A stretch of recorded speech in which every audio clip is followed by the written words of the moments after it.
നിത്യനാം കർത്തനെ നോക്കി ഞാൻ നിത്യവും യാത്ര ചെയ്തിടുന്നു. നിത്യരാജ്യമതിൽ എത്തി വാഴുവാനായി വാഞ്ചയോടെ ഞാൻ ഓടിടുന്നു. നിത്യരാജ്യമതിൽ എത്തി വാഴുവാനായി വാഞ്ചയോടെ ഞാൻ ഓടിടുന്നു. എന്നെ വീണ്ടെടുത്ത നാഥനായി വീണ്ടും വന്നിടുമെൻ നാഥനായി നന്ദിയോടുലകിൽ പാടും ഞാനെന്നും നല്ല നാഥനായി കീർത്തനങ്ങൾ.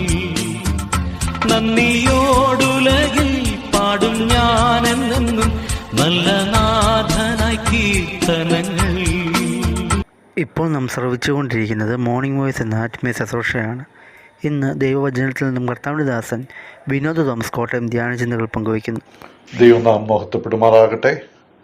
മോർണിംഗ് വോയിസിലൂടെ ദൈവവചനം ശ്രവിക്കുന്ന എല്ലാവർക്കും ഹൃദ്യമായ സ്നേഹവന്ദനവും പ്രഭാതവന്ദനവും അറിയിക്കുന്നതിന് സന്തോഷമുണ്ട്. അപ്പോസ്തലനായ പൗലോസ് തെസ്സലോനിക്കർക്ക് എഴുതിയ 1-ാം ലേഖനം 2-ാം അധ്യായത്തിന്റെ 6-ാമത്തെ വാക്യം വായിക്കുകയാണ്.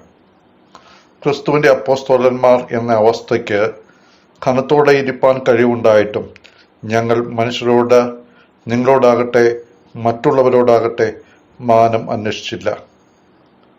അപ്പോസ്തലനും കൂട്ടുപ്രവർത്തകരും തെസ്സലോനിക്കയിൽ ആയിരുന്നപ്പോൾ എങ്ങനെയാണ് അവർ അവിടെ പെരുമാറിയത്, അല്ലെങ്കിൽ അവരുടെ ശുശ്രൂഷ ജീവിതം എങ്ങനെയായിരുന്നു? അതാണ് ഇവിടെ വ്യക്തമാക്കുന്നത്. ഇവിടെ പൗലോസ് പറയുകയാണ്, തങ്ങൾ ആരാണെന്ന് പറയുന്നു. ക്രിസ്തുവിന്റെ അപ്പോസ്തലന്മാർ. ക്രിസ്തുവിന്റെ അപ്പോസ്തലന്മാർ എന്ന് പറയുമ്പോൾ അത് പ്രത്യേകമായിട്ട് ചിന്തിച്ചാൽ 12 അപ്പോസ്തലന്മാർ. കർത്താവിനാൽ പ്രത്യേകമായ നിലയിൽ തിരഞ്ഞെടുക്കപ്പെട്ട, ഉയർത്തെഴുന്നേറ്റ കർത്താവിനെ കണ്ട, കർത്താവിന്റെ പുനരുത്ഥാനത്തിന് സാക്ഷ്യം വഹിക്കുന്ന 12 അപ്പോസ്തലന്മാരെ കുറിച്ച് നമുക്ക് കാണാൻ കഴിയും. എന്നാൽ ഇവിടെ സിൽവാനോസും തിമോത്തിയോസും അപ്പോസ്തലന്മാർ എന്ന് പറയുമ്പോൾ അവർ സഭയുടെ ദൂതന്മാരാണ്. അപ്പോസ്തലന്മാർ എന്ന് പറഞ്ഞാൽ ദൂതുവാഹകർ, അയക്കപ്പെട്ടവർ എന്നാണ്. അവർ ആ നിലയിൽ സഭയുടെ ദൂതന്മാർ എന്ന നിലയ്ക്കുള്ള അപ്പോസ്തോലികമായ ശുശ്രൂഷയെ അവർക്കുള്ളൂ.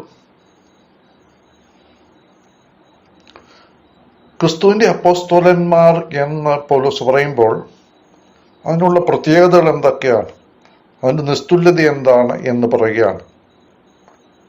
ഘനത്തോടെ ഇരിപ്പാൻ കഴിവുണ്ടായിട്ടും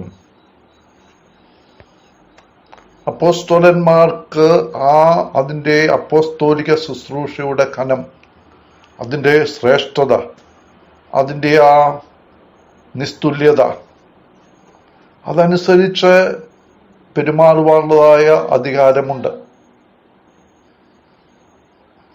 അപ്പോസ്തലന്മാർക്ക് ആ നിലയിൽ പെരുമാറുവാനുള്ളതായ അധികാരം ഉള്ളപ്പോൾ തന്നെ പൗലോസ് പറയാണ്, ഞങ്ങൾ ആ നിലയിലുള്ളതായ അധികാരങ്ങളൊന്നും ഉപയോഗിച്ചിട്ടില്ല എന്ന് പറഞ്ഞാൽ അപ്പോസ്തലന്മാർ എന്നുള്ളതായ ആ വലിയ സ്ഥാനത്തിൻ്റെ മഹത്വം അവരുടെ പെരുമാറ്റത്തിലൂടെ അവർ വെളിപ്പെടുത്തിയത് വളരെ ലാളിത്യപൂർണമായൊരു ജീവിതത്തിലൂടെയായിരുന്നു.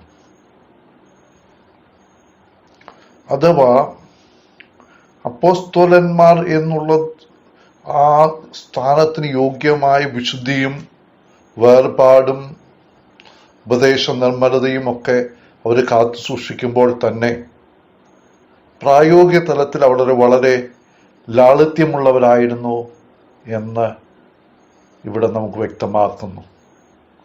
പ്രിയ ദൈവമക്കളെ, നമുക്ക് എന്ത് സ്ഥാനം, എന്ത് മാനം, എന്ത് പദവി ഉണ്ടെങ്കിലും വളരെ ലളിതമായ ഒരു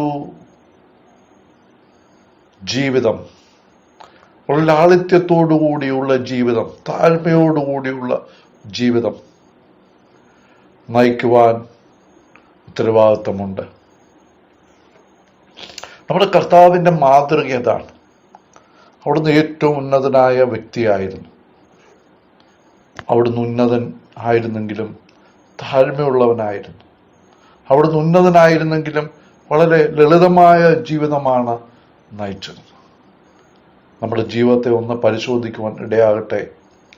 ഈ ലോകത്തിൻ്റെ പദവികളിലും ഈ ലോകത്തിൻ്റെ ആഡംബരത്തിലും ഈ ലോകത്തിൻ്റെ സുഖ സൗകര്യങ്ങളിലും മതിമറന്ന് ലാളിത്യമുള്ള, വിനയമുള്ള, താഴ്മയുള്ള ഒരു ജീവൻ നയിക്കാൻ നമുക്ക് കഴിയുന്നുണ്ടോ? ഏതൊരു വ്യക്തിക്കും നമ്മളെ സമീപിക്കത്തക്ക നിലയുള്ളതായ ഒരു താഴ്മ നമ്മുടെ ജീവിതത്തിലുണ്ടോ? അപ്പോസ്തലന്മാരുടെ ജീവിതത്തിൽ അതുണ്ടായിരുന്നു. അതായിരുന്നു അപ്പോസ്തലന്മാർ ഇവിടെ പൗലോസ് വ്യക്തമാക്കുന്നത്. മാത്രമല്ല അടുത്തായിട്ട് പറയുന്നത്, ഞങ്ങൾ മനുഷ്യരോട്, നിങ്ങളോടാകട്ടെ മറ്റുള്ളവരോടാകട്ടെ മാനം അന്വേഷിച്ചില്ല. മാനിക്കപ്പെടണം എന്നുള്ളതായ ആഗ്രഹം അവർക്കുണ്ടായിരുന്നില്ല. എന്നാൽ കർത്താവിൻ്റെ കാലത്ത് ജീവിച്ചിരുന്ന കപടഭക്തിക്കാരായ ശാസ്ത്രിമാർക്കും പരീശന്മാർക്കും അവരുടെ ഏറ്റവും വലിയ ആഗ്രഹം സമൂഹത്തിൽ അവർക്ക് മാനവും സ്ഥാനവും മഹത്വവും ഒക്കെ മറ്റുള്ളവരാൽ നൽകപ്പെടണം. അതിനുവേണ്ടിയുള്ള പ്രവർത്തനങ്ങളായിരുന്നു അവർ ചെയ്തുകൊണ്ടിരുന്നത്. എന്നാൽ അപ്പോസ്തലനും കൂടെയുള്ള ആളുകളും എല്ലാവരും തങ്ങളെ മാനിക്കണം എന്നുള്ള ചിന്ത അവരെ ഭരിച്ചിരുന്നില്ല എന്നുള്ളതാണ്. അഥവാ അവര് മറ്റുള്ളവരെ മാനിക്കാനാണ് ശ്രമിച്ചത്. തങ്ങളെ അപ്പോസ്തലന്മാർ എന്നുള്ള നിലയ്ക്ക് മറ്റുള്ളവർ മാനിച്ചു എങ്കിൽ അതിനെ അവരൊരിക്കലും തടയത്തില്ല. എന്നാൽ അങ്ങനെയുള്ളൊരു മാനം ഞങ്ങൾക്ക് വേണം. എവിടെ ചെന്നാലും മാനം വേണം. എല്ലാവരും ബഹുമാനിക്കണം, എല്ലാവരും ആദരിക്കണം എന്നുള്ളതായ ആ ആഗ്രഹം അത് അവരെ ജീവിതത്തിലില്ലായിരുന്നു. ഇന്ന് അനേകരുടെ ജീവിതത്തിൽ ഏതെങ്കിലും ഒരു തലത്തിലെത്തിക്കഴിഞ്ഞാൽ എല്ലാവരും തങ്ങളെ മാനിക്കണം, എല്ലാവരും തങ്ങളെ ബഹുമാനിക്കണം, ആദരിക്കണം.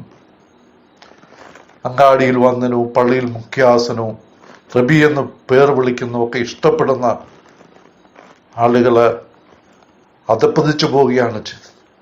നമ്മുടെ കർത്താവ് ഒരിക്കലും മനുഷ്യരുള്ള മാനം ആഗ്രഹിച്ചിരുന്നില്ല. ലോകം അവിടുത്തെ പതിക്കുകയാണ് ചെയ്തത്, മാനിക്കുകയായിരുന്നില്ല. പ്രിയപ്പെട്ടവരെ, സ്വർഗം പുത്രനെ മാനിച്ചു എന്നുള്ളത് നമ്മൾ വായിക്കുന്നുണ്ട്. നമ്മുടെ ജീവിതത്തിൽ മറ്റുള്ളവരാൽ മാനിക്കപ്പെടുന്നെങ്കിൽ അതിൻ്റെ തെറ്റില്ല. എന്നാൽ നാം മാനം ആഗ്രഹിക്കുന്നവരാകരുത്. അതുപോലെ മാനിക്കപ്പെട്ടാൽ അതിൽ മതിമറന്ന് ഞാൻ എന്തോ വലിയൊരു സംഭവമാണ് എന്ന് ചിന്തിക്കരുത്. ഇന്ന് മാനിക്കുന്നവർ നാളെ തള്ളപ്പെട്ടു പോകാം. ഈ ലോകം നൽകുന്നതായ മാനവും സ്ഥാനവും ഒക്കെ നിമിഷ നേരം കൊണ്ട് മാറാം. പഴയ നിയമത്തിൽ ദാനിയേലിന്റെ പുസ്തകത്തിൽ നെബൂഖദ്നേസർ രാജാവ് തന്റെ കൊട്ടാരത്തേക്ക് നോക്കി തന്റെ മാനവും മഹത്വവും ഒക്കെ വിളിച്ചു പറയുന്നുണ്ട്. ഇത് ഞാൻ എൻ്റെ പ്രതാപ മഹത്വത്തിനായിട്ട് പണിത മഹദിയാം ബാബേലല്ലോ എന്ന് പറഞ്ഞു കഴിഞ്ഞപ്പോൾ തന്നെ സുബോധം നഷ്ടപ്പെട്ടവനായി കാളകളോടുകൂടെ പുല്ലിരുന്ന അവസ്ഥയിലേക്ക് മാറ്റപ്പെട്ടു. പ്രിയപ്പെട്ടവരെ, ഏറ്റവും ഉന്നതമായ സ്ഥാനത്തിരിക്കുന്നവനെയും താഴെയിറക്കാൻ കഴിയുന്നവനാണ് നമ്മുടെ ദൈവം. അതുകൊണ്ട് സ്ഥാനവും മാനവും ആഗ്രഹിച്ചുകൊണ്ട് ഒരു പ്രവൃത്തി, അതിനുവേണ്ടിയുള്ളതായ ശുശ്രൂഷകൾക്ക് സ്വർഗത്തിൽ പ്രതിഫലം ലഭിക്കുകയില്ല എന്ന് നാം മനസ്സിലാക്കിക്കൊണ്ട് താഴ്മയുള്ളവരായി, മറ്റുള്ളവരെ മാനിക്കുന്നവരായി, ഓരോരുത്തൻ തന്നേക്കാൾ മറ്റുള്ളവരെ ശ്രേഷ്ഠം നേടുന്നവരായി തീരുവാൻ ഇടയാകട്ടെ. നമ്മുടെ ജീവിതത്തെ ഒന്ന് പരിശോധിക്കുവാൻ ഇടയായി തീരട്ടെ.